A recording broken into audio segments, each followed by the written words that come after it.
A vegan diet is naturally lower in saturated fat, contains no animal cholesterol. There is little or no chance of containing things like VCJD, which is the human form of BSE, Salmonella, swine flu, Campylobacter. The list goes on and on and on. So you encounter a farmer. You encounter a farmer who, their whole life, all they've never known, all their family is farmers. We're brought up to wear cows on our feet in schools because you look smart if you've got a dead cow on your foot. It's like, no you don't. My name is Berty Jonathan Jack Justice. Bertie was a nickname that got given to me from a young age, but luckily enough for me, Justice is my real name, like on my birth certificate, so it's a bit of a nice happy accident, I suppose, or just a bit of luck, really. But anyway, so that's me. I talk a lot, I make videos, I take pictures, I write blogs. Basically, I do whatever I can without reaching burnout to spread a vegan message, and as much as I can, I try to spread a positive vegan message to people. So, here we go. I also have a website which I've created as a resource for people to go to, bertyjustice.co.uk. So if you want to, I'll talk about a few topics today, but on my website it goes into a little bit more detail about certain nutrients, where you can get other sort of speakers, other bloggers, all sorts of other positive videos that I feel everyone should see. If you want to check that out, it's basically a free resource for people to see and use. Okay, so by raising your hand, could you let me know your diets at the moment? So starting off, could you let me know, do you want to come in? No? Okay. Starting off, could you raise your hand if you're a vegetarian? Okay. Could you raise your hand if you're a meat eater? Okay. Could you raise your hand if you're a vegan? Okay, and any that I've missed, maybe like pescatarian, or you class yourself as something else? What's your diet? You eat fish, okay, so no meat but fish. So you're a pescatarian. Cool. Awesome. Here we go. So the talk is called Veganism is Awesome. I'm obviously biased, but it is awesome, and I'll sort of be revealing how and why it is. And first of all, I want to tell you a word. I want to give you guys a word. It's called the Trifecta. And what the Trifecta is, it basically means triple. It means triple. The Trifecta. And what that Trifecta is, it actually came from a YouTuber called Powsimains. He came up with using that idea. I'm doing this for something greater than myself, and it benefits me at the same time. It's insane, bro. The perfect storm, man. Not only is the best for the animals, not only it's the best for your health, it's the best for the planet, dude. It's the trifecta, bro. That's why, bro. Simple as that, man. Each one of these reasons stands alone. And what that is veganism is awesome for the animals, animal welfare, it's awesome for the environment, and it's awesome for human health. I'll be touching a little bit in this talk how and why, but there's, from today, do your own research and top up on what you know. So, I talk a lot, as I said, and I like writing because it allows me to spread the vegan message to I can make a video and one person would watch it, but if I write something, somebody else who is into reading will watch it. So, I started creating these quotes, and the quote goes like this. Everyone has a part to play in making the world a more compassionate place. Go vegan, then use your skills to promote a vegan lifestyle. So what I advocate to people is once you find out about veganism and you want to go a little bit, you realise it's what you want to do, it makes sense, I advise stepping stones. I'm not saying everybody should do that, it's up to the individual, but my advice and how I got to becoming a vegan was stepping stones. So you have a meat eater, then you go pescatarian, then you go vegetarian, then you go vegan, and then you become an active vegan. Along those, with the pescatarian, like the people mentioned earlier, you could also do other types where it's like you eat just chicken and take out all the other meat. It basically depends on what you want to eat. I found fish was a good one because I loved and I was kind of addicted to fish, and so I stuck with that one. And then my friend pointed out that fish are animals too, and I was like, yeah, I can't really be biased. It's a bit of a sort of a. So it took him to just point out that the reason I was vegetarian, or I was calling myself vegetarian, was because I didn't want to eat animals. And yeah, as I said, I advise those stepping stones, and if anybody is interested in transitioning or who know other people that want to transition, you can put them in contact with me if that's something that will be helpful to you. So the environment, this is the planet we live on. We've only got one planet at the moment. They talk about those other ones in far, far galaxies, but let's focus on the one that we've got at the moment, this one individual planet. And basically, what we're doing as humans, let's be honest, we're ruining a lot of the planet. We're like dumping rubbish in the ground and not really organising it properly. It's a great, this eco venue is amazing. They're regenerating wind power, they're composting our poo properly. And so with the environment, animal agriculture is destroying our planet. We are destroying the planet in other ways, but animal agriculture is one thing that by changing the food we eat, we can have a positive impact on the planet. There's so many huge statistics and wow facts about the environment. I highly recommend everybody checking out the film Cowspiracy and checking out the film the website cowspiracy.com/facts to really delve into why species extinction is happening because of animal agriculture, why it's an uneconomical use of water to grow animals instead of plants, why it takes more land to grow animals, how we can feed the world, we can feed estimates of 10 billion people if we basically just fed the plants that we're feeding to the animals and just cut out those animals, stop fattening them up and just feeding humans. That is something we can do today, not some sort of myth, not some sort of theory. We could do it today.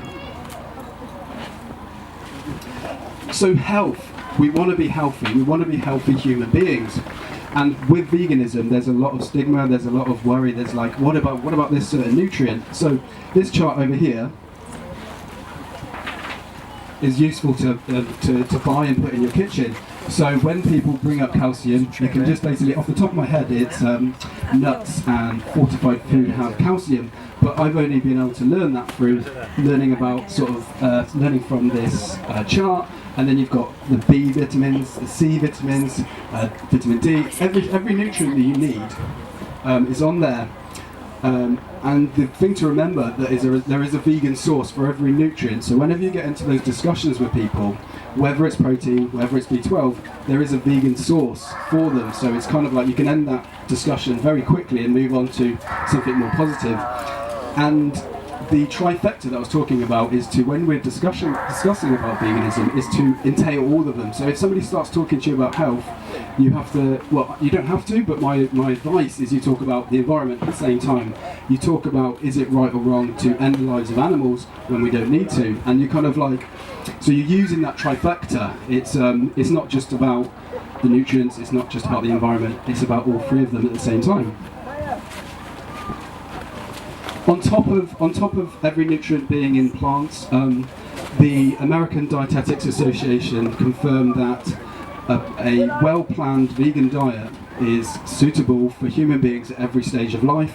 The NHS also on their website say, with good planning and an understanding of what makes up a healthy, balanced vegan diet, you can get all the nutrients your body needs. So that's the biggest health body in the UK saying that a vegan diet is awesome. On top of that, so I'm a bit of a geek, so I'm going to sort of talk about the nutrients very quickly and then talk about another subject, but a vegan diet is naturally lower in saturated fat, contains no animal cholesterol.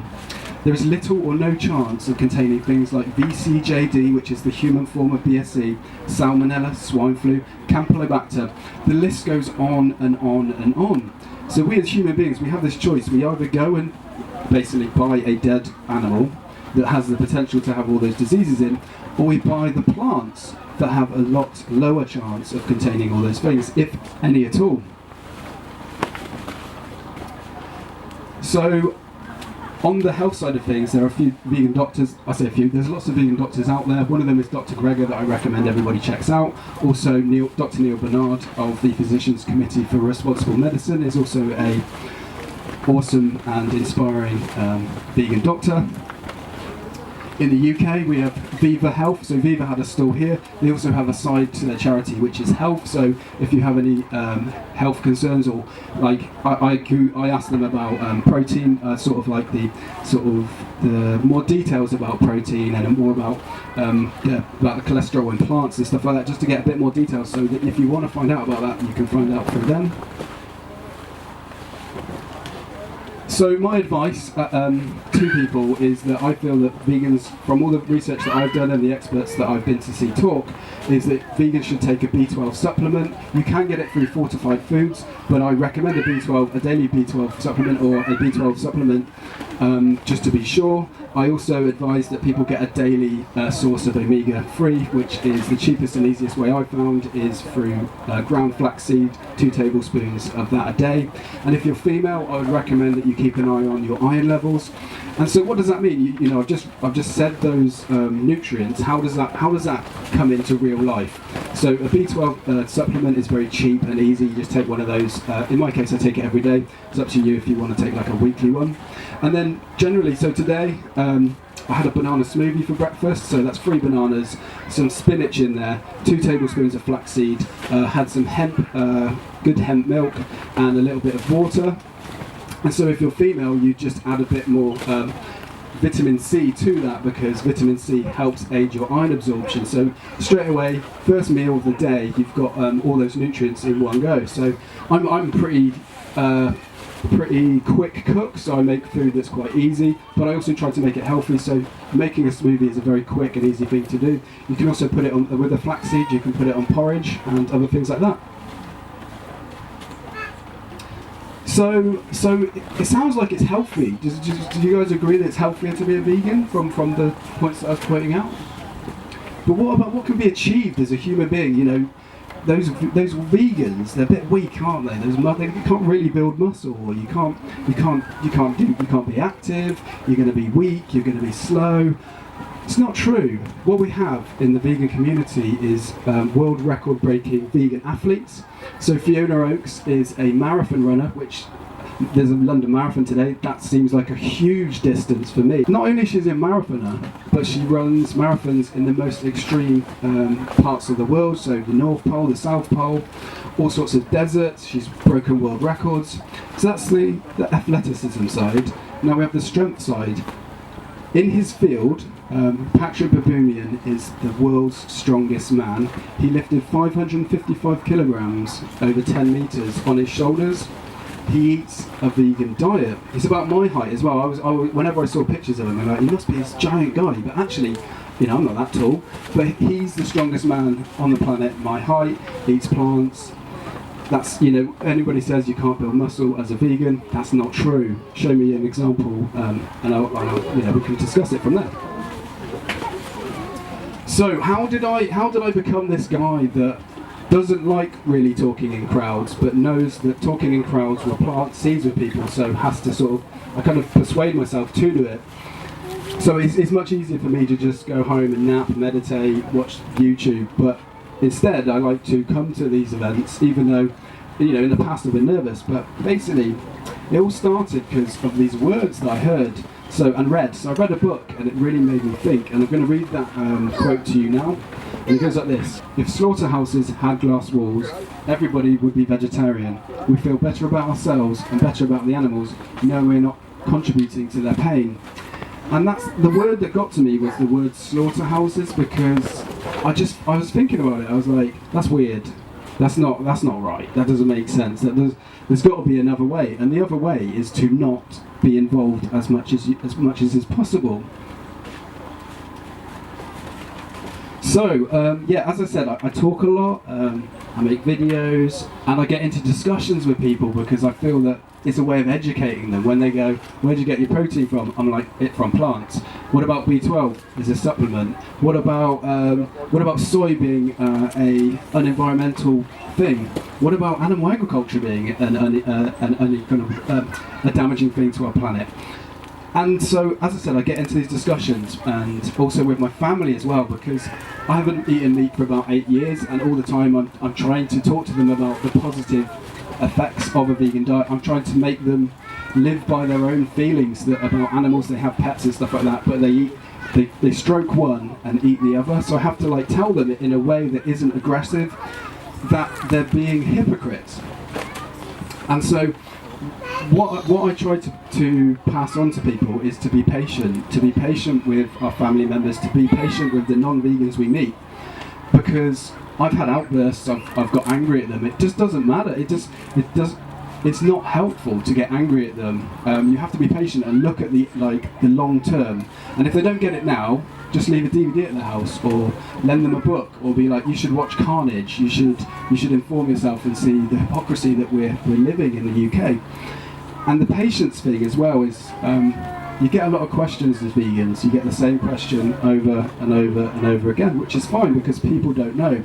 But don't get angry at those people who ask you where you get your protein from if they genuinely don't know. Do you know what I mean? We live in a culture where people don't know what amino acids are, and the amino acids are all in plants and partly in our bodies, and they make the proteins we need. But people don't know that. They just think meat and protein are this like magical thing. So instead of getting angry at them and sort of pushing them away, be like, I'll tell you about protein if you really want to know. And then you can ask them how much protein do you think you need, and then they go, oh, actually, I'm asking you about protein, but I don't actually know how much I need. So I think their questioning is wrong, but don't get angry at them. Also be patient with people, because I used to make jokes about vegans. I used to make jokes about vegetarians. I thought they were weird. Here I am. I mean, it doesn't matter if you guys think I'm weird, but it doesn't matter if you are weird, but I just put them in this little group of like, yeah, those crazy vegans, they're like really extreme, they're being compassionate. Why would you bother being compassionate? Why are you going out of your way to be environmentally friendly? What's the point in that? And then I see it as like a growing up. It's a looking at reality, looking at life and going, I don't want to contribute to that anymore. There is a way of eating food that is more environmentally friendly. There is actually healthier food. Oh, it's vegan food. Oh, it hasn't got salmonella in it. It hasn't got E. coli. I'm not bringing that into my fridge. I'm not putting it the potential to have salmonella in my fridge. I'm not putting the potential of salmonella on my kitchen or to my children. All these obvious things that we don't really think about enough. But as I said, people do change. 10 years ago, if you said I was going to come to a vegan festival and talk to vegans and non-vegans about going to vegan, I'd be like, that's stupid. Why would anybody do that? That's never going to happen. But on top of that, so I took a while to sort of get the message. But other people, like I was saying about our family members, is we've got to be patient with them because they don't get it straight away. And I know somebody who had to wait 20 years for their family to get it. They are a passionate vegan activist. They're a passionate vegan activist and advocate, and they run their own charity. They invest a lot of their time in helping animals. The family just didn't get it or didn't want to get it. But after 20 years, they did get it. You know what I mean? So that patience is like, okay, I've been vegan for 2 years now, and my family just don't get it. Just wait a bit longer, and put your energy, instead of arguing with them or getting angry with them, put your energy into talking to people who do want to listen, who do want to be educated, because it's finding the best use of your time and energy. If somebody doesn't want to hear the message, go and find somebody who does, and wait for those that don't want to hear the message until they do want to hear the message. Does that make sense? Okay, good. Have you guys enjoyed the day? I feel like I was just like throwing all these facts at you and points and stuff. Have you had a good day? Yeah, good day, yeah. Good day, good day, yeah, good day, definitely. good day. How good's this place? You know what I mean? I was wondering. I saw the windmill. I said that already, but I was like, I like this. Vegans, I like vegans as well. I've changed. They're growing on me. I'll be honest. They're gradually. It's 5 years I've been eating this way, but they are growing on me. Some of them not so much, but I'm going to be patient with them too. I'll be patient with them too. You've got to be patient with the vegans that don't fully. You've got to be patient with everybody. Is my message. Yeah. So you encounter a farmer. You encounter a farmer who, their whole life, all they've never known, all their family is farmers. And this happens. I was standing on a stool.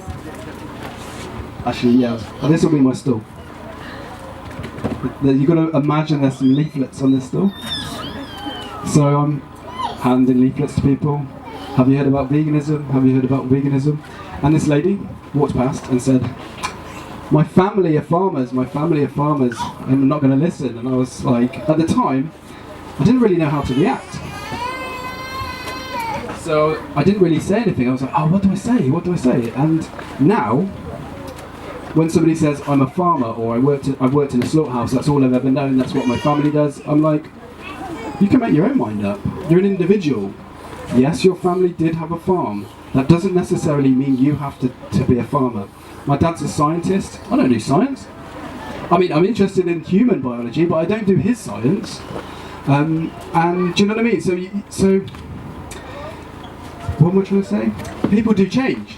And it takes people, it takes a certain sentence, like I was saying, it takes a certain quote to change what people think about the world. And so you guys, you could meet a farmer and someone's like, oh, never going to change. I've been a farmer for 20 years. I know it's bad, but I don't care. And you'd be like, and the point where they go, my family have been doing it forever and ever, we're not going to change. I'd be like, well, you're an individual. You have a choice if you want to carry on doing that, or if you want to carry on growing plants instead. Because actually, plants, milk's on the way out. I'll be honest, cow's milk's on the way out. Plant milk is the future. It takes more energy to grow cows than it does to produce plants. So you just, what am I trying to say? I'm trying to say that people do change, even if they work on a farm, even if they're a slaughterhouse worker, and that's, it's drilled into them that actually killing animals isn't that bad. They do change, because I know a slaughterhouse worker and I know a farmer who is now a vegan speaker. So people do change. Also, on the farmer side of things, there's a guy called Howard Lyman, who is like a third-generation farmer in America. He owned one of the biggest farms in America. He did every job. He killed all the animals himself. So he says himself he did those jobs, but actually he woke up. In my perspective, he woke up, and now he's a vegan speaker as well. So again, people do change.